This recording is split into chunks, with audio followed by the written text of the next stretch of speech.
Shut up angel, ایک لفظ بھی نہیں سنوں گا۔ شہریار کی آنکھوں کے ڈورے اس وقت غصے سے سرخ ہو رہے تھے۔ اس نے انزل کی بات مکمل سنی بھی نہیں تھی۔ شہریار کے انداز پر وہ کانپ کر رہ گئی تھی۔ میں نے بہت عزت سے تمہیں اپنانے کی کوشش کی تھی انزل، مگر تمہیں تو شاید عزت راس ہی نہیں ہے۔ شہریار پر تو اس وقت نہ جانے کون سا جنون سوار تھا۔ اس کے غصے کو دیکھ کر انزل کا دل پھر سے سوکھے پتے کی مانند گھبرایا تھا۔ مجھے یہاں کیوں لائے ہو؟ مجھے واپس حویلی جانا ہے، پلیز مجھے جانے دو۔ وہ روتے بھی اس کے ہاتھ جوڑنے لگی۔ شہریار نے فاصلہ کم کر کے اس کے دونوں جڑے ہاتھ اپنے ہاتھوں میں لیے۔ انجل کی جان اس کی جسارت پر ہوا ہوئی تھی۔ حویلی جا رہے تم؟ ہاں ضرور جاؤ، بس چند پیپرز پر سائن کر دو، میں خود تمہیں حویلی لے جاؤں گا۔ یہ کہہ کر شہریار نے اپنے گارڈ کو پکارا تھا۔ کمرے کا دروازہ کھلا تو شہریار نے انجل کے ہاتھ چھوڑ دیے اور پیچھے ہٹ گیا۔ گارڈ اندر داخل ہوا۔ گارڈ نے چند پیپرز اور پین شہریار کو دیے۔ شہریار نے وہی پیپرز اور پین اس کے ہاتھ سے لیا اور اس سے پوچھنے لگا، باہر سارا انتظام ہو چکا ہے؟ شہریار کے کہنے پر وہ گارڈ دوبارہ سے کمرے سے باہر چلا گیا۔ انجل سانس روکے یہ سب دیکھ رہی تھی، کتنی آسانی سے اسے بری طرح سے پھنسا جا چکا تھا۔ شہریار نے وہ پیپر اس کے سامنے کیے۔ لو سائن کرو اس پر۔ جیسے ہی شہریار نے وہ پیپر انجل کے سامنے کیے، وہ کرن کی مانند پیچھے ہٹی تھی۔ اس کی چھٹی حس نے خطرے کی گھنٹی بجائی تھی۔ کس چیز کے پیپرز ہیں؟ انجل کے الفاظ زبان سے ادا نہیں ہو رہے تھے۔ تمہارا میرا نکاح نامہ ہے۔ جس بات کا خوف انجل کو تھا وہی الفاظ شہریار کی زبان پر تھے۔ انجل نے نفی میں سر ہلایا۔ نہیں، میں سائن نہیں کروں گی، ہرگز نہیں۔ انجل کئی قدم پیچھے ہٹی تھی۔ سائن نہیں کرو گی تو حویلی بھی واپس نہیں جاؤ گی انجل۔ مجھے ہر قیمت پر تمہیں پانا ہے، اور میں آج رات بالکل بھی برباد کرنے کے موڈ میں نہیں ہوں۔ اب یہ تمہاری چوائس ہے کہ تم اس رشتے کو ابتدا جائز سے طریقے سے کرتی ہو یا پھر… شہریار اس کے قریب آ کر نہایت غضبناک لہجے سے کہہ رہا تھا، اور انجل کا یہ حال تھا کہ کاٹو تو لہو نہ نکلے۔ جو لفظ وہ شہریار بلوچ کے منہ سے سن رہی تھی، دل تو گویا دھڑکنا ہی بھول گیا تھا۔ اس وقت وہ جس قدر غصے میں اندھا تھا، انجل کے ساتھ کچھ بھی کر سکتا تھا۔ شہریار یہ سب ٹھیک نہیں ہے، ایک کمزور سا احتجاج تھا۔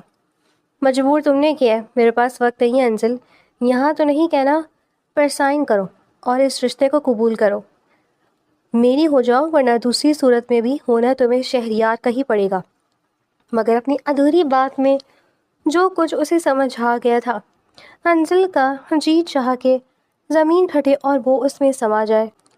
انجل ایک نظر اسے دیکھ رہی تھی اور ایک نظر اس کے ہاتھ میں پکڑے پیپرز پر تھی۔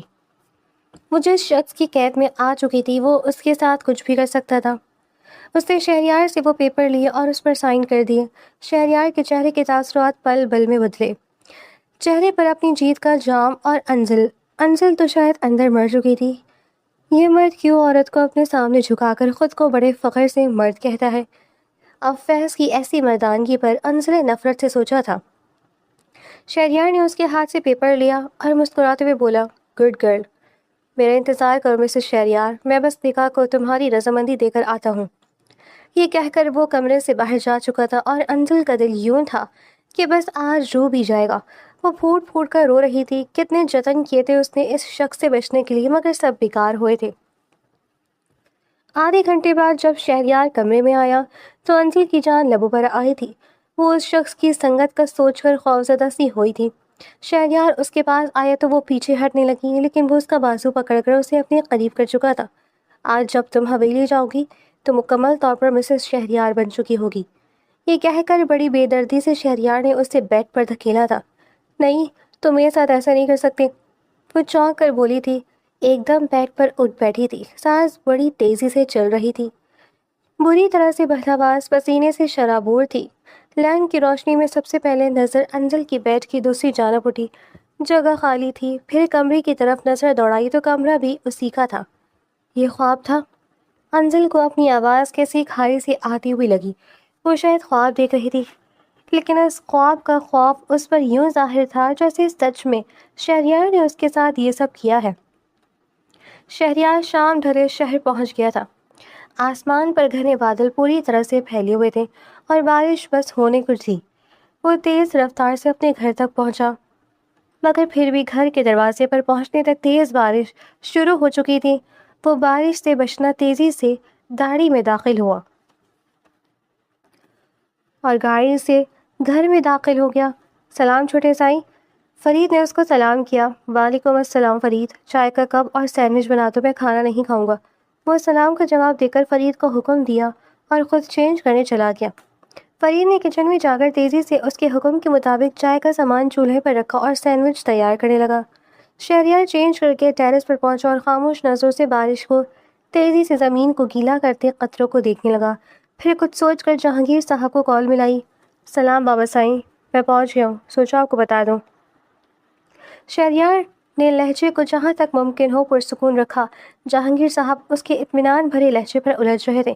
ان کا بیٹا اتنی آسانی سے کوئی پسندیدہ چیز بھی نہیں جانے دیتا تھا، یہاں تو پھر زندہ سلامت انسان کی بات تھی جس کے ساتھ شادی کرنے پر شہریار کا فوری مان جانا ہی انہیں بتا گیا تھا کہ شہریار اسے بہت پسند کرتا ہے۔ پھر اس کا اب یوں شادی کے آنے پر آسانی سے پیچھے ہٹ جانا انہیں کھٹک رہا تھا۔ اچھا کیا بتا دیا، ورنہ پریشانی رہتی ہے۔ شہریار، مجھے بتاؤ کہ کیا تم نے انزل سے شادی کرنے کا فیصلہ صرف میرے کہنے پر کیا تھا؟ تم اپنی منگیتر کو کسی اور کا ہونے دو گے؟ مجھے اس بات پر یقین نہیں آ رہا۔ جہانگیر صاحب ابھی تک اسی الجھن میں مبتلا تھے۔ شہریار لب کاٹتا خاموشی سے انہیں سنتا رہا۔ ہم نے انزل کو پالا، پیار دیا اور دنیا کی ہر آسائش دی، کیا اس لیے کہ وہ اپنے حصے کی جائیداد لے کر ان غریب رشتہ داروں میں جا بیٹھے؟ تمہاری بزدلی اور خاموشی مجھے نقصان پہنچائے گی۔ میں نے تمہارے مستقبل کا ہی سوچ کر یہ فیصلہ کیا تھا شہریار، تم ایسے ہار مان کر مجھے خالی ہاتھ تو مت کرو۔ جہانگیر صاحب کا لہجہ شکست خوردہ تھا۔ انہوں نے انزل کو جوان کرنے تک صرف اسی وجہ سے اپنے پاس رکھا تھا، اور اب اس موڑ پر آ کر جب وہ انزل کا حصہ ہتھیانے ہی والے تھے، وہ راستہ بدل گئی۔ جہانگیر صاحب کے لیے زندگی کی سب سے بڑی ہار تھی جو ایک چھوٹی سی لڑکی نے دی تھی۔ بابا سائیں، میں سب آپ سے اتنا کہوں گا، آپ کے باپ کی جائیداد انزل کہیں نہیں لے جا سکے گی۔ اطمینان رکھیں اور جو میں کہتا ہوں بس وہی کریں۔ شہریار سنجیدگی سے بولتے ہوئے انہیں سمجھانے لگا۔ جہانگیر صاحب اس کی بات پر پر امید ہونے لگے۔ انزل کا نکاح اس کے کزن سعدی کے ساتھ طے کر دیں اور جتنی جلدی ہو سکے ان کا نکاح کر دیں۔ شہریار کی بات پر جہانگیر صاحب کو جھٹکا لگا تھا۔ یہ کیا بات کر رہے ہو؟ انزل کا نکاح اس لڑکے سے ہوا تو ہم خالی ہاتھ رہ جائیں گے۔ جہانگیر صاحب کا تو دماغی سنسنا کر رہ گیا تھا، انہیں لگا شہریار پاگل ہو چکا ہے۔ اب پلیز بس وہ کرے جو میں کہہ رہا ہوں۔ مجھ پر تو یقین رکھیں بابا سائیں، میں آپ کو دھوکہ کبھی نہیں دوں گا۔ شہریار نے انہیں یقین دلایا۔ جہانگیر صاحب کو اس کی ضد پر ہار ماننا ہی پڑی۔ ٹھیک ہے، جیسا تم کہو، اگر کچھ الٹا سیدھا ہوا تو تمہارا سب سے بڑا نقصان ہوگا، یہ یاد رکھنا۔ وہ مدھم لہجے میں کہتے کال کٹ گئے تھے اور موبائل دیوار پر دے مارا۔ انزل پر انہیں شدید غصہ آ رہا تھا، جبکہ شہریار کال کاٹتا پلٹ کر دروازے کی سمت دیکھنے لگا جہاں دستک ہو رہی تھی۔ آ جاؤ فرید۔ شہریار نے اجازت دی تو فرید ٹرے لے کر کمرے میں داخل ہوا۔ اس کی چائے اور سینڈوچ میز پر رکھتا وہ واپس چلا گیا۔ شہریار صوفے پر بیٹھ کر چائے کا کپ اٹھا گیا۔ میں جانتا ہوں آپ پریشان ہوں گے اور مجھ سے مایوس ہو چکے ہوں گے بابا سائیں، مگر میں کیا کرنے والا ہوں میں آپ کو ابھی بتا نہیں سکتا۔ آپ کو دولت کا لالچ ہے اور مجھے محبت کی طلب ہے۔ آپ کو کیا خبر محبت کی طلب میں کتنی طاقت ہے؟ یہ محبت اور ناممکن کو بھی ممکن کر دینے کی طاقت رکھتی ہے۔ انزل میری محبت ہے اور میں انزل کو خود سے دور نہیں جانے دوں گا، کبھی نہیں۔ شہریار سینڈوچ کھاتے ہوئے سوچتا جا رہا تھا۔ جو کچھ وہ کرنے کا سوچ چکا تھا اس کے بعد تو اب اس کے دل و دماغ میں سکون ہی سکون بھر چکا تھا۔ وہ اپنی منزل کے بس قریب ہی تھا۔ وہاں حویلی میں جہانگیر صاحب کے انزل کے حق میں بولنے کے بعد جلد سے جلد نکاح ہو جانا تھا اور شہریار یہاں شہر میں سکون سے بیٹھا تھا۔ وہ کیا کرنے کا سوچ رہا تھا یہ بات وہ وقت سے پہلے کسی پر ظاہر نہیں کرنے والا تھا۔ کچن میں سعدی سے ہوئی باتوں کے بعد انزل رات دیر تک جاگتی رہی تھی۔ بسمہ اور افرا بھی ڈھیر ساری باتوں کے بعد تھک کر سو چکی تھیں۔ اسے چائے کی طلب ہونے لگی۔ وہ اپنا گھر سمجھتے ہوئے بستر سے اتری اور دبے پاؤں کمرے سے باہر نکل کر کچن کی جانب بڑھ گئی۔ کچن میں لائٹ آن کر کے اس نے فریج سے دودھ نکالا اور چائے بنانے لگی۔ اپنے پیچھے قدموں کی چاپ سنی تو چونک کر پلٹی۔ ساری کچن کے دروازے پر حیران سا کھڑا ہوا تھا۔ کچھ چاہیے کیا؟ اسے دیکھ کر انزل کی آنکھیں چمک اٹھی تھی۔ وہ کب سے اس سے بات کرنے کا موقع تلاش کر رہی تھی، اب یہی مناسب موقع تھا۔ کچھ نہیں، میں بس چائے بنانے آیا تھا، وہ سنجیدگی سے بولتا کچن کے دروازے پر ہی رک گیا تھا۔ میں بنا رہی ہوں، تمہاری بھی بنا لیتی ہوں۔ انزل نے خوش دلی سے آفر دی تو سعدی نے سر ہلا دیا۔ آج بھی دن کے وقت وہ سرد مہری سے بات کر کے بعد میں کافی دیر اپنے رویے پر پچھتاتا رہا تھا۔ اور تم کیوں جاگ رہی ہو؟ آج نیند نہیں آ رہی یا روزانہ ایسے ہی جاگتی ہو؟ سعدی نے اسے بغور دیکھا۔ میں بس آج ہی جاگ رہی ہوں، دراصل سچ بتاؤں تو مجھے یہ بات محسوس ہوئی ہے جیسے تمہیں میرا یہاں آنا برا لگا ہے۔ میں جانتی ہوں میں غلط تھی۔ اور انزل نے افسردگی سے اسے وضاحت دینے کی کوشش کی تو وہ نفی میں سر ہلاتا اسے روک گیا۔ ایسا بالکل نہیں انزل، ہاں مجھے تمہارا رابطہ نہ رکھنا محسوس ہوا، مگر تمہارا ہمارے گھر آنا مجھے بالکل برا نہیں لگا۔ یہ تمہارا اپنا گھر ہے، تم جب چاہو آ سکتی ہو۔ سعدی نے کھلے دل سے اسے خوش آمدید کہا تو انزل اداس ہی ہو گئی۔ سعدی تم نہیں جانتے میں نے حویلی میں کیسے حالات جھیلے ہیں۔ انزل اداس گہرا سانس بھرتے چائے کے نیچے چولہا بند کرنے لگی۔ میں جانتا چاہوں گا، اور اگر تم بتانا چاہو۔ چائے بن گئی ہے تو ٹیرس پر آ جاؤ، ٹھنڈی ہوا چل رہی ہے۔ سعدی نے دوستانہ لہجے میں کہا تو انزل سر ہلا گئی۔ سعدی باہر چلا گیا، وہ بھی چائے ڈال کر اس کے پیچھے گئی۔ ٹیرس پر چاند کی روشنی پھیلی ہوئی تھی۔ ان کی فلیٹ کی ٹیرس بہت زیادہ کھلی تو نہ تھی، بس اتنی سی جگہ تھی جس میں سامنے گملوں میں پھولوں کے پودے لگے ہوئے تھے اور ایک چھوٹی ٹیبل کے ساتھ 3 کرسیاں رکھی ہوئی تھی، مگر یہاں ہوا بہت اچھی لگ رہی تھی۔ سامنے ایک چیئر پر ساری بیٹھا تھا، ڈھیلی ڈھالی شرٹ اور ٹراؤزر پہنے وہ اچھی خاصی شاندار شخصیت کا مالک لگ رہا تھا۔ انزل کو یاد تھا وہ بچپن میں نہایت ہی شوخ، شرارتی اور قدرے سانولا سا لڑکا ہوا کرتا تھا، مگر اب اس کی رنگت شفاف گندمی سی ہو گئی تھی اور شخصیت میں بھی متاثر کن لگ رہی تھی۔ وہ شاید صرف ظاہری طور پر ہی نہیں بلکہ اب مزاج بھی بدل گیا تھا، یا پھر انزل کو ایسا لگ رہا تھا۔ وہ اسے دیکھ کر مسکرائے تو انزل خیالوں سے نکل کر آگے بڑھی اور اس کے سامنے پڑی چیئر پر بیٹھ گئی۔ تمہیں بار بار خیالوں میں سفر کرنے کی عادت ہے کیا؟ میں دیکھ رہا ہوں جب سے آئی ہو ہر ایک کو دیکھتی جانے کن سوچوں میں گم ہو جاتی ہو۔ سعدی نے چائے کا کپ اٹھاتے ہوئے اس سے سوال کیا۔ انزل نے بے ساختہ اسے دیکھا۔ مطلب میں جب سے آئی ہوں تو مجھے ہی دیکھ رہے ہو؟ انزل نے کچھ شریر لہجے میں کہا۔ ابھی اتنا برا وقت نہیں آیا، ہاں نظر رکھ رہا تھا کہ کہیں کچھ چرانے تو نہیں آئی ہوں یہاں۔ وہ بھی اسی کے لہجے میں جواب دیتا اسے مسکرانے پر مجبور کر گیا۔ ہاں میرا تمہارا لیپ ٹاپ چرانا چاہوں گی، سنا ہے بہت عزیز ہے وہ تمہیں۔ انزل نے چائے کا سپ بھر کر کہا۔ اسے دیکھنا بھی مت، وہ میری پہلی اور لاڈلی بیوی جیسا ہے، اسے تو میں کبھی خود سے دور نہیں رکھ سکتا۔ اب لیپ ٹاپ نے مجھے مشکل وقت میں سہارا دیا اور اسی پر محنت کر کے میں آج کسی قابل ہوا ہوں۔ سعدی تو ایک دم جیسے مذاق میں بھول گیا تھا۔ واقعی تم بدل گئے ہو، مطلب کچھ سنجیدہ اور اپنے مستقبل کو لے کر کافی سنجیدہ ہو۔ تمہاری یہ تبدیلی مجھے اچھی لگی۔ انزل نے مسکراتے لہجے میں اس کی تعریف کی۔ شکریہ، اور تم بھی کچھ کھوئی کھوئی سی لگ رہی ہو، کیا سب ٹھیک ہے تمہارے ساتھ؟ سعدی نے بالآخر وہ سوال پوچھ ہی لیا جس کے لیے وہ یہاں رکا تھا۔ وقت کے اس سفر میں میری اپنی شخصیت کھو گئی ہے، سب ٹھیک ہی تو نہیں رہا؟ انزل کا لہجہ یاسیت بھرا ہو گیا تھا۔ چائے پیتے ساتھ ہی اس کے جملے کھٹک گئے تھے۔ وہ فکر مندی سے اسے دیکھنے لگا۔ کیا حویلی والوں نے تمہیں قبول نہیں کیا؟ حالانکہ جہاں تک مجھے یاد پڑتا ہے تمہارے تایا اپنی خوشی سے پھپھو اور تمہیں اپنے ساتھ لے گئے تھے۔ سعدی نے تفکر سے پوچھا۔ قبول تو کیا تھا، مگر وہ قبولیت پیار کے لیے نہیں تھی بلکہ ان کا اپنا مفاد تھا۔ تایا جان نے حویلی پہنچتی سب سے پہلا کام جو کیا وہ یہ تھا کہ انہوں نے امی سے نکاح کر لیا، اور پھر امی بھی مجھے بھول گئیں۔ دادی جان نے مجھے بہت پیار دیا، اور میری پھوپھیاں بھی اچھی ہیں، مگر وہ کبھی کبھی آتی ہیں، اچھے سے ملتی ہیں۔ کزنس نے مجھے کبھی اپنی دوستی کے قابل نہیں سمجھا۔ ہاں بس ایک پھپھوزاد کزن انیکا ہے، جو ویسے تو کچھ خود تک محدود رہنے والی لڑکی ہے، لیکن کبھی کبھی ملے تو اچھے سے ملتی ہے۔ انزل نے سوچ سوچ کر باری باری سب کا بتا دیا۔ اچھی بات ہے، مگر پھپھو کا اپنی زندگی میں مگن ہو جانا کچھ سمجھ نہیں آیا۔ ان کا سب سے قریبی رشتہ تو تم ہو، پھر وہ کیوں تمہیں بھول گئیں؟ سعدی کو اپنی پھپھو کی بات پر دل سے افسوس ہوا تھا، شاید حالات نے انہیں بھی بدل دیا تھا۔ اب تو وہ میرا خیال رکھنے لگی ہیں اور کال کر کے میرا حال احوال لیتی ہیں۔ انزل مدہم سا مسکرائی۔ اور تمہارے تایا کا ایک بیٹا بھی تھا نا، کیا وہ اچھا ہے؟ سعدی کے سوال پر انزل کے چہرے کا رنگ تیزی سے بدلنے لگا۔ شہریار کا ذکر آنے پر ہی وہ کچھ سنجیدہ سی ہو گئی۔ اس کی بات مت کرو سعدی، وہ ایسا انسان ہے جو میرا بچپن کھا گیا، اس کی وجہ سے میری ذات کے اندر اندھیرے ہی اندھیرے پھیل چکے ہیں۔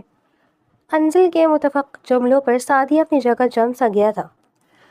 وہ شروع میں دھوپ چھاؤں جیسے مزاج رکھنے والا، جب کچھ عرصہ گزرا تو میرے لیے درندہ بن گیا تھا۔ میری معصومیت نکل گیا۔ جب اس کا جی چاہتا وہ مجھے نہ کردہ غلطیوں کی سزا کے نام پر۔ انجل کے لیے جملہ مکمل کرنا مشکل ہو گیا۔ وہ لب بھیجے جیسے اپنے درد پر ضبط کر رہی تھی۔ سعدی کے ہاتھ میں چائے کا کپ لرز گیا تھا۔ کیا حویلی والوں نے اسے ٹوکا نہیں؟ تم لاوارث تو نہیں تھی انجل، ایسا کچھ تھا تو پھپھو کو کیوں نہیں بتایا؟ سعدی نے مدھم سے لہجے میں سوال کیا۔ امی کا تو وہ بیٹا تھا، مگر پھر بھی میں نے امی کو بتایا تھا کہ ان کے بیٹے سے مجھے ڈر لگتا ہے۔ وہ راتوں کو مجھے کھینچ کر اسٹور روم میں لے جاتا ہے اور بلا وجہ بند کر دیتا ہے۔ وہ مجھے تنگ کرتا ہے، چھونے کی کوشش کرتا ہے، مگر جانتی ہوں جواباً امی نے کیا کیا میرے ساتھ۔ انجل کی بولتے بولتی آواز بھر آئی تھی۔ سعدی ٹٹکری باندھے اسے دیکھتا جا رہا تھا۔ اس کے الفاظ پر اس کی سماعت زخمی ہونے لگی تھی۔ امی نے مجھے تھپڑ مارا، مجھ پر غصہ ہوئی کہ میں شہریار پر الزام لگا رہی ہوں۔ مجھے اس سے ڈر لگتا تھا۔ وہ جب جی چاہتا میرے کمرے میں چلا آتا تھا۔ میری طبیعت خراب ہونے پر وہ مجھے اکیلی کو حویلی سے لے کر شہر آ جاتا تھا۔ کسی کو پرواہ نہیں ہوتی تھی، پھر اس کی مرضی ہوتی تھی۔ وہ چاہے تو ہسپتال لے جائے یا پھر راستے میں ہی کسی سنسان جگہ پر گاڑی روک دے۔ انجل سسکیاں بھرتی اپنی آنکھیں رگڑنے لگی۔ آنسو روکنے کی کوشش میں مزید بہتے جا رہے تھے۔ سعدی اسے دیکھتا جا رہا تھا۔ ہلکے گلابی سے لباس میں وہ سفید دمک رنگت والی کوئی موم کی گڑیا لگ رہی تھی۔ پونی میں سے نکلتے سلکی بال چہرے کے گرد پھیلے ہوئے تھے۔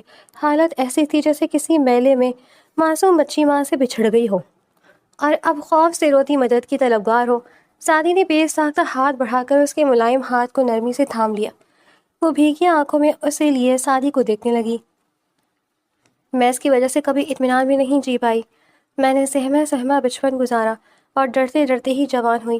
میرا کوئی سہارا نہیں تھا۔ وہ چلا گیا تھا تو میں جیسے سنبھلنے لگی تھی، مگر وہ پھر سے لوٹ آیا ہے۔ وہ میرے ارد گرد ہر جگہ موجود ہوتا ہے۔ میں اس سے دور بھاگنا چاہتی ہوں، مگر اسی کے پاس جا کر کھڑی ہوتی ہوں۔ وقت نے جیسے مجھے اس سے باندھ دیا ہے۔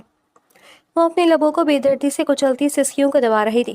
سعدی کو اس پر ترس آیا۔ اسے یاد تھا وہ بچپن میں سکندر صاحب کی بہت لاڈلی ہوا کرتی تھی اور وقت لاڈلوں سے ہمیشہ سخت امتحان لیتا ہے۔ یہ تو شاید ایک اٹل حقیقت تھی۔ انجل گھبراؤ مت، اب تم اکیلی نہیں ہو، میں بھی ہوں نا تمہارے پاس۔ سعدی نے نرمی سے اس کے شفاف رخساروں پر پھسلتے آنسو سا کیے۔ سعدی، کیا تم میرا سہارا بنو گے؟ کیا اب سے آئندہ تم میرا ساتھ دو گے؟ انجل نے یکدم اس کا ہاتھ تھام کر امید سے سوال کیا۔ سعدی کچھ گڑبڑا سا گیا۔ سہارا مطلب لڑکی، کہیں تم بیٹھے بٹھائے مجھ سے شادی کی بات تو نہیں کرنے لگی؟ وہ اپنی بھوکلاہٹ کو مذاق کا رنگ دے کر سوال کرنے لگا۔ نہیں نہیں نہیں، مجھے دوسرا سہارا چاہیے۔ میں یہاں شہر میں اکیلے ہاسٹل میں رہتی ہوں، سو مسئلے مسائل ہوتے ہیں۔ پچھلے دنوں میں ایک بری لڑکی کی چال میں پھنس کر ہاسٹل سے باہر نوکری کی تلاش میں چلی گئی اور ایسی پھنسی کہ پولیس اسٹیشن پہنچ گئی۔ مجھے ایسی حالات میں اسی شہریار کو مدد کے لیے پکارنا پڑا جس کا نام سن کر بھی میں سہم جاتی ہوں۔ وہ میری مدد کو تو چلا آیا، مگر اس نے مجھ پر یہ احسان کئی مرتبہ جتا کر اپنی بات بنوانے کی کوشش کی۔ اس نے کتنا روز مجھے اپنے گھر میں رکھا، جو میرے لیے بہت ہی ہولناک مرحلہ تھا۔ انجل نے اپنے جیل جانے کی بات گول کرتے ہوئے سعدی کو سب بتا دیا۔ جیل جانے کا نہیں بتا پائی، یہ بات اس کے لیے باعث ذلت اور باعث شرمندگی تھی۔ اوہ، تو تم اب بالکل پریشان مت ہونا، تمہیں اب کسی کا احسان لینے کی ضرورت نہیں پڑے گی۔ تمہیں آئندہ جب چاہا میری ضرورت پڑے مجھے ایک بار میسج کر دینا، میں بنا سوال کیے پہلی فرصت میں تمہارے پاس پہنچ جاؤں گا۔ اب ڈرنا چھوڑ دو، میں تمہاری طاقت بنوں گا۔ سعدی نے اس کے ہاتھوں کو مضبوطی سے تھام کر اسے اپنے ساتھ کا احساس دلایا۔ اس کے مضبوط لہجہ اور مسکراتی آنکھوں نے انجل کو یکدم جیسے آزاد کیا تھا۔ اسے پہلی بار محسوس ہوا وہ اکیلی نہیں ہے، اس کے پاس بھی کوئی اپنا ہے جو بغیر کسی غرض کے اس کے ساتھ رہے گا اور اس کا خیال بھی رکھے گا۔ وہ جھلملاتی آنکھوں سے سعدی کو دیکھتی مسکرا رہی تھی۔ سعدی کا ساتھ اسے دنیا سے لڑنے کی ہمت دے رہا تھا۔ اب مجھے اس شہریار کی بالکل ضرورت نہیں ہے۔ تم میرا ساتھ کبھی مت چھوڑنا سعدی، چاہے تمہاری شادی ہو جائے، تمہاری فیملی بن جائے، تب بھی نہیں۔ انجل نے اس سے یقین مانگا، اس سے وعدہ مانگنے لگی۔ سعدی کو اس پر کسی معصوم سی بچی کا گمان ہونے لگا تھا جو آج بھی اندھیروں میں گھری سہارے کے لیے ہاتھ مار رہی تھی۔ مجھے اگر ہمیشہ تمہارے ساتھ رہنے اور تمہارا ساتھ دینے کے لیے تم سے ہی شادی کرنی پڑی تو وہ بھی کر لوں گا۔ اب تم سعدی پر یقین رکھو اور مطمئن ہو جاؤ، اپنے اندر سے سب ڈر نکال دو۔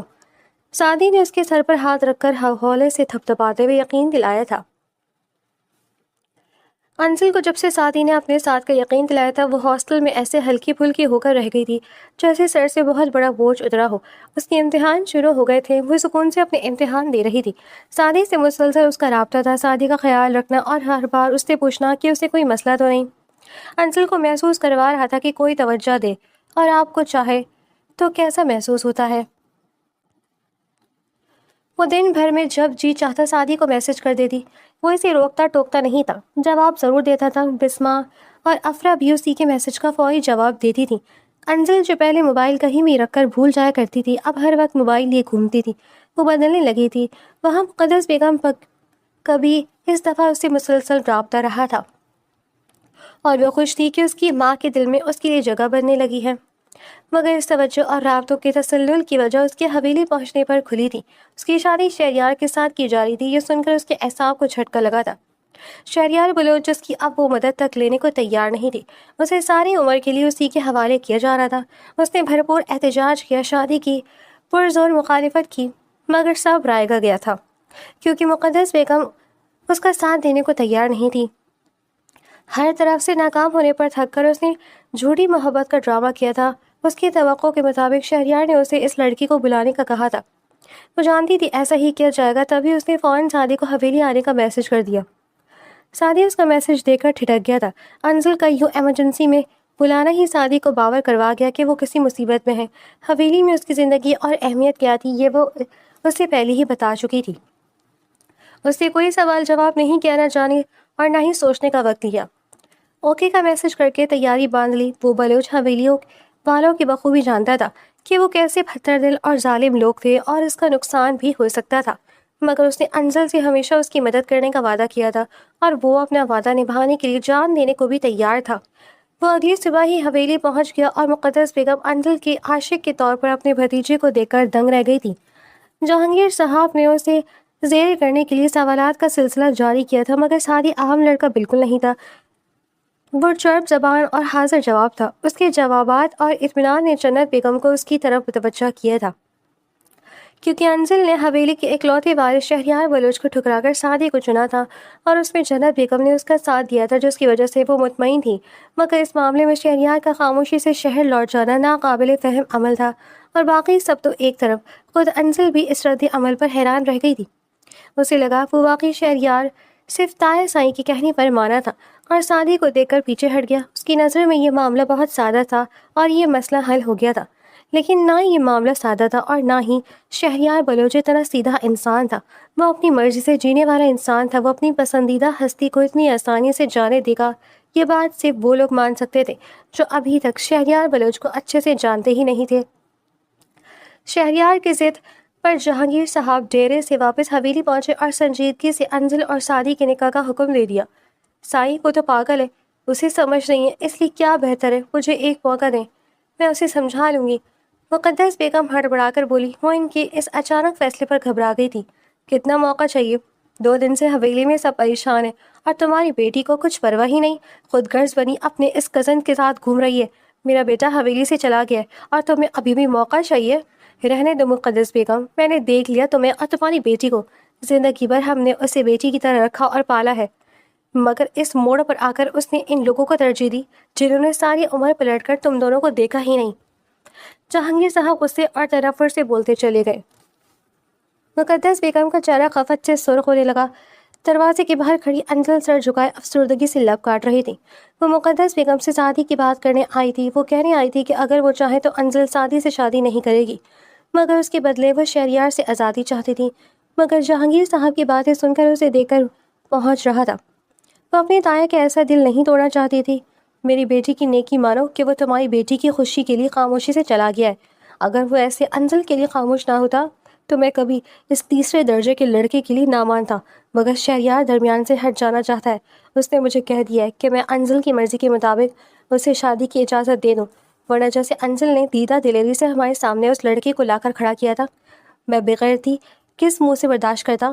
میں اس لڑکی کا قتل کر دیتا اور لاش بھیج دیتا اس کے گھر والوں کو، تاکہ لوگوں کو پتہ چلے بلوچ حویلی والوں کی بیٹیوں کی طرف آنکھ اٹھا کر دیکھنے کا بھی کیا انجام ہو سکتا ہے۔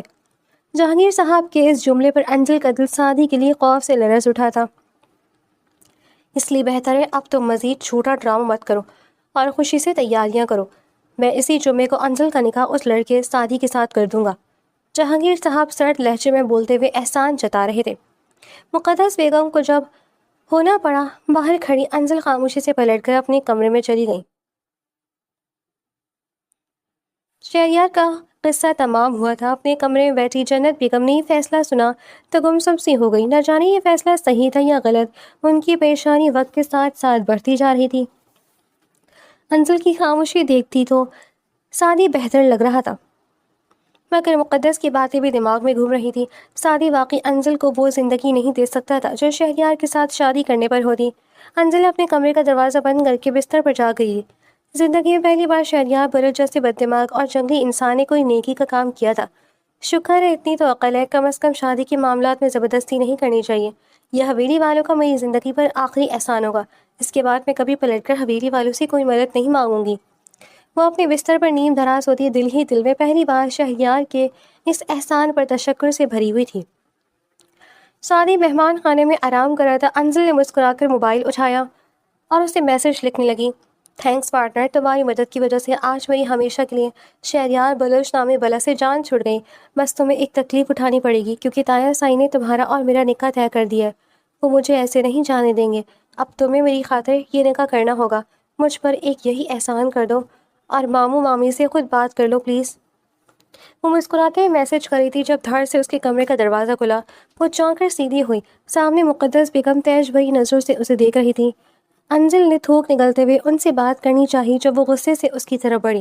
خوش ہو جاؤ، تیرے تایا سائی نے تمہارا اور سعدی کا نکاح طے کر دیا ہے. مقدس بیگم نے تنفر سے اسے دیکھا. وہ سر جھکا گئی. پتہ نہیں مجھے کس گناہ کی سزا مل رہی ہے. تم جیسی بے حس بیٹی میں نے اپنی زندگی میں نہیں دیکھی. ماں کو ذلیل کروا کر اپنی خوشیاں سمیٹنے میں لگی ہو.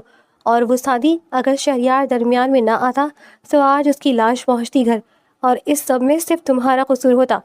ساری زندگی تم میرے بھائی کے اس نقصان کا ازالہ نہ کر پاتی. نہایت ہی خود غرض ہو تم، صرف اپنا سوچتی ہو. مقدس بیگم اپنی ساری نفرت اور غصہ لفظوں کی صورت اس پر انڈیلتی جا رہی تھی. انزل ہکا بھکا سی ماں کو دیکھ رہی تھی. کوئی ماں اتنی سنگل کیسے ہو سکتی ہے؟ وہ معاملہ سنبھل جانے پر اسے الزام دے رہی تھی. تایا سائی چاہے جتنی دھمکیاں دے دیں مگر وہ سعدی کو کوئی نقصان نہیں پہنچا سکتے. مجھے خود غرض سمجھ لیں کیونکہ میری ماں نے مجھے وراثت میں خود غرضی ہی دی ہے. آپ نے بھی ہمیشہ یہی کہا، صرف اپنا سوچا، اپنا سکون، اپنی خوشی، چاہے اس کے لیے سب رشتے قربان کرنے پڑے. میں نے بھی وہی کیا. میری خوشی یہی ہے کہ میں حویلی والوں سے الگ ہو جاؤں. ہاں، مجھے صرف تایا سائی کے لیے افسوس ہے. میں ان کا دل نہیں دکھانا چاہتی تھی. اس کے علاوہ مجھے کوئی پچھتاوا نہیں ہے. انزل سپاٹ لہجے میں بولتی مقدس بیگم کو حیران کر گئی تھی. وہ پرانی روتی دھوتی منتیں کرتی انزل نہیں رہی تھی. وہ اپنے لیے لڑ رہی تھی، اپنے لیے خود فیصلہ لے رہی تھی، اور اس کا ساتھ دینے والا بھی ان کا اپنا بھتیجا ہی تھا. ٹھیک ہے، خوش رہو، مگر یہ بات یاد رکھنا، میرا تم سے کوئی واسطہ نہیں رہے گا. تم شادی کے بعد بھول جانا تمہاری کوئی ماں بھی ہے. میں صرف جہانگیر سائی کی بیوی اور شہریار کی ماں ہوں. تمہارا حوالہ میرے لیے نہایت شرمناک ہے.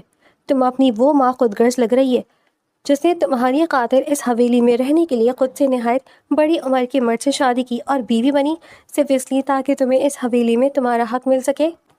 میری قربانی کی وجہ سے تم آج شہر کے مہنگے ترین ہاسٹل میں رہ رہی ہو، مہنگی یونیورسٹی میں پڑھ رہی ہو، اور روپیہ پیسے کی کوئی کمی نہیں. یہ سب کہیں اور سے نہیں مل رہا. یہ صرف اور صرف جہانگیر سائی کا تم پر احسان ہے. بڑا تمہارا باپ کو تو برسوں پہلے ان کے باپ نے جائیداد سے عاق کر دیا تھا. اگر ان حویلی والوں کا سہارا نہ ہوتا تو آج تم اور میں اسی بوسیدہ بلڈنگ کے پرانے فلیٹ میں رہ رہے ہوتے اور مزدوری کر کے کما رہے ہوتے. مقدس بیگم نے اس پر احسان جتایا اور غصے سے پلٹ کر چلی گئی. انزل اپنی جگہ جام بیٹھی رہ گئی. اگر اس پر جہانگیر صاحب نے کوئی احسان کیا بھی تھا تو انہوں نے تو کبھی نہیں جتایا تھا. اس پر اس کے تایا کے احسانات اس کی اپنی بیوی نے جتائے تھے. کاش آپ میری خاطر مجھے اس حویلی میں کبھی لائی ہی نہ ہوتی تاکہ یہ لوگ مجھ پر احسان نہ کر سکتے. کاش آپ نے میری خاطر صرف اتنا کیا ہوتا کہ میرے خوف سے بھرے بچپن میں میرا سہارا بن جاتی. آپ جانے کو کوشش کرتی کہ آپ بیٹی ہلکی سی پکار پر بھی ڈر کیوں جاتی ہے. کمرے کا دروازہ دن رات لاک کیوں کیے رکھتی ہے. کاش میری خاطر امیر بھوڑے سے شادی کر کے عیش و عشرت کی زندگی جینے کے بجائے اپنے مرحوم شوہر کے اس پرانے گھر میں رہ کر مجھے پال لیا ہوتا. انزل دکھ سے آنسو بہاتے سسک رہی تھی. اس کے دل سے مقدس بیگم پہلے ہی اتر چکی تھی، مگر آج تو اسے لفظ ماں سے بھی نفرت محسوس ہو رہی تھی. شہریار اپنے آفس میں بیٹھا تھا جب اس کے موبائل پر جہانگیر صاحب کی کال آئی۔ السلام علیکم بابا سائیں۔ اس نے کال اٹینڈ کر کے نارمل انداز میں سلام کیا۔ وعلیکم السلام۔ میں نے تمہاری خواہش پر انزل اور اس لڑکی کا نکاح جمعے کے روز رکھ دیا ہے۔ میں جانتا ہوں تم نہیں آؤ گے، مگر پھر بھی سوچا بتا دوں۔ جہانگیر صاحب سنجیدہ سے لہجے میں بول رہے تھے۔ ان کا دل اب انزل سے بری طرح بدزن ہو چکا تھا، اس لیے اس کے نکاح کا بتائے ہوئے لہجے میں کوئی جذبہ پیدا نہیں ہوا تھا۔ میں کیوں نہیں آؤں گا، ضرور آؤں گا، میں وقت پر پہنچ جاؤں گا۔ شہریار کے جملے پر جہانگیر صاحب کو لگا انہیں سننے میں کوئی غلطی ہوئی ہے۔ کیا مطلب؟ تم کیوں آؤ گے؟ کیا تمہیں برا نہیں لگے گا؟ انزل نے تمہاری دلہن بننا تھا، مگر وہ کسی اور کے لیے سجے گی۔ تم کس قسم کے انسان بن گئے ہو شہریار؟ کوئی بات تمہیں محسوس کیوں نہیں ہو رہی ہے؟ کیا صرف میں ہی پاگل ہوں جسے یہ غیرت کا معاملہ لگ رہا ہے؟ جہانگیر صاحب غصے سے پھٹ پڑے تھے۔ شہریار ایک دم سنجیدہ سا ہو گیا تھا۔ تو آپ کیا چاہتے ہیں؟ میں انزل کے نکاح پر یہاں منہ چھپا کر بیٹھ جاؤں اور سب کو بولنے کا موقع دوں تاکہ سب یہ سمجھیں کہ مجھے فرق پڑتا ہے، لیکن میں کچھ کر نہیں سکتا؟ ایسا کچھ نہیں ہے، میں انزل کے نکاح میں آؤں گا اور سب کو دکھاؤں گا کہ مجھے فرق نہیں پڑتا۔ مجھے لڑکیوں کی کمی نہیں، میرے لیے ایک سے بڑھ کر ایک رشتہ ہے۔ شہریار نے سنجیدگی سے اپنے باپ کو اسی کے حساب سے جواب دیا۔ جہانگیر صاحب اس کی باتوں پر دل ہی دل میں متفق ہوتے ہوئے خاموش ہو گئے۔ میں آؤں گا تو باقی بات کریں گے، ابھی رکھتا ہوں۔ شہریار نے سادہ سے لہجے میں کہہ کر کال کاٹ دی۔ وہ اپنی سوچ اور اپنے خیالات اپنے باپ سے چھپا گیا۔ اس نے بالکل ظاہر نہیں کیا کہ وہ کیا سوچ رہا ہے اور کیسا محسوس کر رہا ہے۔ حالانکہ سچ تو یہ تھا کہ انزل کے نام کسی اور کے ساتھ جڑتا سن کر ہی وہ اندر سے جل اٹھا تھا۔ اس نے فائلز بند کی اور موبائل پر کوئی نمبر ملایا۔ اس کے چہرے پر خطرناک حد تک سنجیدگی چھا چکی تھی اور آنکھیں بے تاثر ہو رہی تھی۔ Hello, Shahryar Baloch. Call attend ہوتے ہی آگے سے سوالیہ انداز میں پوچھا گیا۔ ہاں جی، نکاح جمعے کے روز ہے، باقی جو سب جیسے سمجھایا ویسے ہی ہو جانا چاہیے۔ میں کوئی کمی پیش معاف نہیں کروں گا اور نہ ہی فنکشن خراب ہونا چاہیے۔ شہریار نے سنجیدگی سے اور نپی تولی لہجے میں اپنی بات مکمل کی اور آگے سے اوکے سنتے ہی کال کاٹ دی۔ میں شہریار بلوچ ہوں، کوئی گرا پیڑا انسان نہیں جسے کوئی بھی اٹھ کر ٹھکرا دے۔ میں اس صورت میں واقعی قتل عام کر دیتا، مگر مجھ میں ابھی انسانیت باقی ہے۔ میں تمہیں معاف کرتا ہوں انزل بلوچ، کیونکہ تم میری پہلی اور آخری محبت ہو اور میں اپنی محبت سے دستبردار کبھی نہیں ہونے والا۔ شہریار چیئر کی بیک سے سر ٹکاتا آنکھیں موند گیا۔ آنکھوں میں اس کا من موہنا سرابا آ کر رکا تھا۔ حویلی میں نکاح کی تیاریاں ہو رہی تھیں۔ مقدس بیگم رسمی طور پر انزل کی تیاری کروا رہی تھی اور جنت بیگم یہی سوچ سوچ کر پریشان ہو رہی تھی کہ یہ فیصلہ آگے جا کر انزل کے حق میں غلط ثابت ہوا تو وہ ساری عمر خود کو معاف نہیں کر پائیں گی۔ نکاح ایک دن بعد تھا۔ نسرین اور شہرین ایک روز پہلے ہی اپنے بچوں سمیت خوشی سے شرکت کرنے آ چکی تھی۔ انزل حسب معلوم سب سے لاپرواہ حویلی کے باغ میں سادی کے ساتھ ٹہل رہی تھی۔ امی ابو کو کہہ دیا ہے وہ شام تک پہنچ جائیں گے۔ امی حیران ہو رہی تھی کہ میں نے اچانک یہ فیصلہ کیوں لیا۔ سادی کچھ سنجیدگی سے بول رہا تھا۔ آئی ایم سوری، میں نے تمہیں بھی مشکل میں ڈال دیا۔ انزل شرمندگی سے سر جھکا کر بولی تو وہ چونک گیا۔ نہیں، کوئی بات نہیں، میں نے مدد کرنے کا وعدہ کیا تھا اور میں وہ وعدہ آخر تک نبھاؤں گا۔ ظاہر ہے میں تمہیں مدد کی آس دلا کر بیچ راستے میں تو چھوڑ کر نہیں جا سکتا نا۔ سادی نے نرمی سے مسکرا کر اس کا سر تھپکا۔ انزل رش سے اسے دیکھنے لگی۔ کتنا مکمل اور بھرپور انسان تھا وہ، جس میں ڈھونڈنے سے بھی انزل کو کوئی خامی یا برائی نظر نہیں آ رہی تھی۔ محبت تو اب یہ محسوس ہو رہا ہے کہ مجھے تم سے محبت کیوں نہیں ہوئی۔ اچھا تھا میں بس ہر بری یاد اور مشکل وقت بھلا دیتی۔ انزل نے تعصب سے سر ہلایا تو سادی بے ساختہ ہنس پڑا۔ تو کوئی بات نہیں، محبت کا کیا ہے، وہ تو مجھ سے نکاح کے بعد کر لینا۔ سادی نے بھی اسے چھیڑتے ہوئے کہا تھا۔ انزل نے اسے آنکھیں دکھائی تھی۔ تم جانتے ہو میرا مقصد کچھ اور ہے، اور یہ نکاح تو بس ایک کمٹمنٹ ہے، اس سے زیادہ اور کچھ نہیں۔ انزل سنجیدہ ہوئی تھی جب سادی اس کے پاس آ کر کھڑا ہو گیا۔ نکاح نکاح ہوتا ہے انزل، اور جب میں تمہیں پسند ہوں تو ڈر کس بات کا ہے۔ آج تو سادی اس کے دل کی دھڑکنیں بڑھانے پر تلا ہوا تھا۔ دیکھو پارٹنر، مجھے تمہارے فیوچر پلان سے کوئی مسئلہ نہیں ہے، تم جو چاہو آزادانہ طور پر کر سکتی ہو، لیکن میں یہ کہہ کر سادی خاموش ہوا، پھر اپنی آنکھیں بند کر لیں۔ ٹھنڈی ہوا میں سانس خارج کر کے سادی نے آنکھیں کھولی۔ سامنے اپنی پریشان حال کزن کو دیکھ کر پیارا سا آ گیا تھا۔ اس کے دونوں ہاتھ پکڑ کر بولا، انزل ہم پارٹنر بن سکتے ہیں تو لائف پارٹنر کیوں نہیں؟ مجھے لگتا ہے کہ ہم بہت اچھی زندگی ایک دوسرے کے ساتھ گزار سکتے ہیں۔ مجھے تم پسند ہو اور تمہاری زندگی میں میرا ایک الگ مقام تو ہے۔ میرے خیال سے تمہیں اس بارے میں سوچنا چاہیے۔ سعدی کی باتوں نے انزل کو حیران کر دیا تھا، حالانکہ اب تک جو کچھ ہو رہا تھا صرف ایک منصوبہ بندی کے تحت ہو رہا تھا۔ انزل اور سعدی کی شادی بس ایک کمٹمنٹ تھی شہریار سے بچنے کے لیے، لیکن آج جو کچھ سعدی کہہ رہا تھا وہ تو کچھ اور ہی تھا۔ انزل چاہ کر بھی سعدی کو انکار نہیں کر پائی، شاید دل میں اس لیے کہ اگر محبت نہیں رکھتی تھی تو اچھے جذبات ضرور رکھتی تھی۔ پھر شادی تو کرنی تھی، سعدی برا لڑکا نہیں تھا، شاید اس لیے منع نہیں کیا۔ کیا سوچ رہی ہے پارٹنر؟ سعدی نے اسے گمسم دیکھا، اس کا ناک دبا کر بولا۔ انجل کہنے لگی، کچھ نہیں سعدی، تم اچھے ہو اور ہو سکتا ہے مستقبل میں مجھے تم سے محبت بھی ہو جائے۔ انجل کی زبان پر وہی لفظ تھے جو اس کے دل میں تھے۔ ضرور ہو جائے گی محبت، کیونکہ دل کو دل سے راہ ہوتی ہے۔ مجھے ہو گئی ہے تو تمہیں بھی لازمی ہو جائے گی۔ میں چاہتا ہوں کہ کل مہندی لگاتے ہوئے تم اپنی کلائی میں میرے نام کا پہلا حرف ضرور لکھوانا، یعنی کہ ایس۔ اگر تم نے لکھوا لیا تو میں سمجھ جاؤں گا کہ میں تمہارے دل میں خاص مقام رکھتا ہوں، ورنہ پھر ہی۔ یہ کہہ کر وہ اپنا سر کھجانے لگا، شاید انجل کا جواب سننا چاہتا تھا۔ ورنہ کیا سوچو گے؟ یہی کہ مجھے انتظار کرنا پڑے گا، سعدی نے کونکھیوں سے انجل کو دیکھتے کہا تھا۔ انجل واپس حویلی کے اندرونی حصے کی جانب لوٹ گئی۔ پوری رات وہ سعدی کے بارے میں سوچتی رہی۔ وہ اچھا لڑکا تھا اور سب سے بڑی بات کہ انجل کے دل و دماغ کو پڑھ لیتا تھا، اس کے مسائل کو چٹکیوں میں حل کر دیتا تھا۔ نہ جانے کیوں لیکن وہ شہریار اور سعدی کا موازنہ کرنے لگی تھی، اس لیے سعدی کے حق میں دل سے رضامند تھی، دینے میں اسے دیر نہیں لگی تھی۔ اگلے روز انجل نے بس ایک ہی میسج سعدی کو کیا تھا، اپنا وعدہ کبھی مت توڑنا۔ مر کے بھی نہیں توڑوں گا، سعدی کی طرف سے برجستہ میسج پر جواب آیا تھا۔ مہندی لگاتے ہوئے انجل نے الفابیٹ ایس اپنے ہاتھ پر لکھوایا تھا، چہرے پر ایک مسکان بھی پورا دن سجی رہی تھی۔ پورا دن وہ سعدی کے خیالوں میں مسکراتی رہی تھی۔ بہت خوش شکل نوجوان تھا، ہنستا تھا تو گال پر ڈمپل سا پڑ جاتا تھا جس سے اس کے چہرے کی خوبصورتی مزید بڑھ جاتی تھی۔ اگر یہ کہا جائے کہ اس کا ڈمپل کسی بھی لڑکی کا دل چرا سکتا تھا تو جھوٹ نہیں تھا۔ سعدی بھی انجل کے میسج کے بعد ہواؤں میں ہی خود کو اڑتا ہوا محسوس کر رہا تھا۔ بے شک اس کھیل کو شروع کرنے سے پہلے اس نے انجل کے بارے میں اس طرح سے نہیں سوچا تھا، لیکن حویلی میں آنے کے بعد جتنا وہ اس کے قریب رہنے لگا تھا، اسے انجل کے بارے میں جاننے کا جتنا موقع ملا وہ اسے اچھی لگنے لگی تھی۔ کافی کیئرفل قسم کی لڑکی تھی۔ اس کی کئی باتوں نے سعدی کو حیران بھی کیا تھا۔ وہ جانتی تھی کہ سعدی تازہ روٹی کھانا پسند کرتا ہے، اس لیے ڈائننگ ٹیبل پر ڈنر کے دوران مامی سے کہہ دیتی کہ سعدی کے لیے تازی روٹی بنا کر لائے۔ کبھی کہتی اسے میٹھے میں کھیر پسند ہے، آج کھیر میں خود بناؤں گی۔ اور بھی کئی ایسی باتیں انجل کی تھیں جس سے اسے یہ لگتا تھا کہ صرف وہی نہیں بلکہ انجل بھی اسے سمجھتی ہے۔ انجل کے ساتھ زندگی بہت بہترین گزر سکتی ہے۔ ان دونوں میں اگر کوئی طوفانی محبت نہیں تھی تو انڈرسٹینڈنگ ضرور تھی، اور ذہنی ہم آہنگی کا ہونا خوش آئندہ زندگی کی علامت ہے۔ شام ہوتے ہی سعدی بھی دلہا بننے کے لیے قریب ایک سیلون میں گیا تھا۔ مقدس بیگم بے شک اس شادی سے خوش نہ تھی، لیکن اپنی بھابھی اور بسمہ افرا کی حویلی پہنچتے ہی بڑی خوشی سے خیر مقدم کیا تھا۔